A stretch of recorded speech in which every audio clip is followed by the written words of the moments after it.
Uploading. And if it takes me the rest of my life, I will see you standing before a court-martial that'll break you and send you to a penal colony where you will spend the rest of your days growing old. From Star Trek the original series to Star Trek's Voyager and everything in between, we have constantly been educated that on Earth, there is no crime. There's no hate. Just because a group of people belong to the Federation, it does not mean that they are saints. Excuse me. Do you know what the trouble is? No. The trouble is Earth. Really? On Earth, there is no poverty, no crime, no war.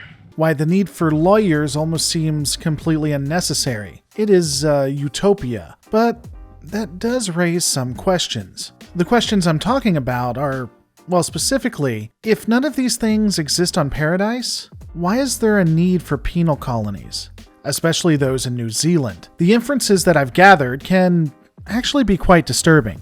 First, there are two really prominent possibilities for why a penal colony exists on Earth in the 24th century, and yet every Starfleet officer, and most civilians, claim that Earth is a paradise where no crime occurs. The most obvious one is that we assume that it's all propaganda and the general populace, as well as, again, its military, are kept in the dark about what is really happening. There's actually some evidence for this. When we look at civilians, those not connected to Starfleet specifically, we know that there are criminals that are encountered, from Harry Mudd to Vosh, Bilby, and others. Now, to be fair, we don't generally see these humans on Earth, which, if they're not allowed on Earth and that's why there's no crime, that would mean they're banished or somehow not allowed, and that really in and of itself is kind of interesting. Or it could be, since they aren't at Earth, they have been swayed to a life of crime.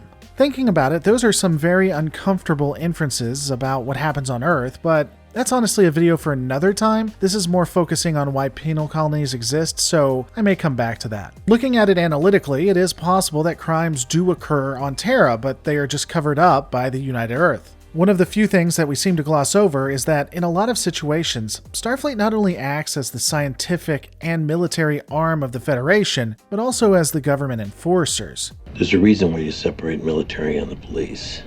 One fights the enemy of the state. The other serves and protects the people. When the military becomes both, then the enemies of the state tend to become the people. Government enforcers is a woke way of saying the police for those not in the know. Now, if this is so, then covering it up might actually be pretty easy. Because again, the only ones who would know about crime occurring is Starfleet, and you have some kind of Ministry of Information that would keep everybody in the dark. But for the sake of argument, let's say that this isn't the case, that we take them at their word, and crime is something very, very rare, or only occurs when humans have been away from Paradise for a long time. The second supposition is somewhat key in the analysis. That's because if they talk about there being no crime, then they probably more mean that there's no crime against others, that humans don't attack each other, they don't kill each other, they don't steal from each other, that what's occurring, these offenses, aren't on a personal level. The crimes that are committed that would require penal colonies is crimes against the state.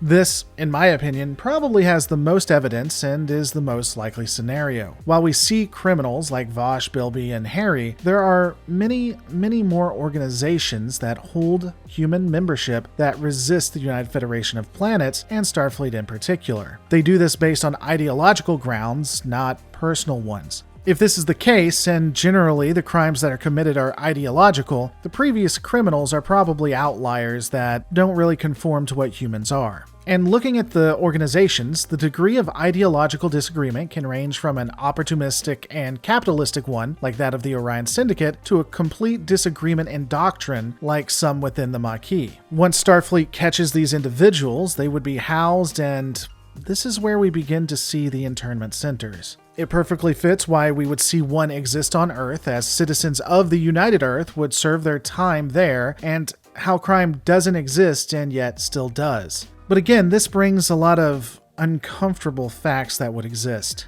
I've been told the Rehab Commission is very pleased with your work. They've given me their approval to discuss this matter with you. Now, it is not unreasonable to assume that the Federation is a neoliberal utopia that is probably socialistic, possibly communistic. The ideals are that of what we see within the modern left right now. Well, modern as of the upload of this short video essay at least. If it's 50 years in the future, I'm probably dead, making this entire line uncomfortable. So, hello from the grave, I guess. Anyway, so with a more left-leaning government, the idea for incarceration is rehabilitation, not retribution. This means that once an enemy of the state is captured, they are then sent through the legal process and, if guilty, are sentenced to serve time in a Federation facility. The facilities help the convicted understand the error of their ways and why they wouldn't think the way that they do. The enemy of the state is now being reconditioned by the state. This, of course, would work for their own good and that of civilization. At least that's what they'd say. So the question is, do humans commit crimes? Well, they certainly do, but we have to choose our poison in what kinds of crimes and how the reaction occurs. Either the Federation is indoctrinating its people to believe a lie that there is no crime when there actually is and Starfleet covers it up, or the crimes are basically treason and those that are caught are turned back into good Federation-loving members of the state. Either way, can we really call this a utopia? Don't forget to rate, comment, subscribe, and remember, all of our lives are a story. Make yours a good one, if the Federation allows it, that is. There's a reason why you separate military and the police. One fights the enemy of the state. The other serves and protects the people. When the military becomes both, then the enemies of the state tend to become the people. I appreciate the complexity of the issue.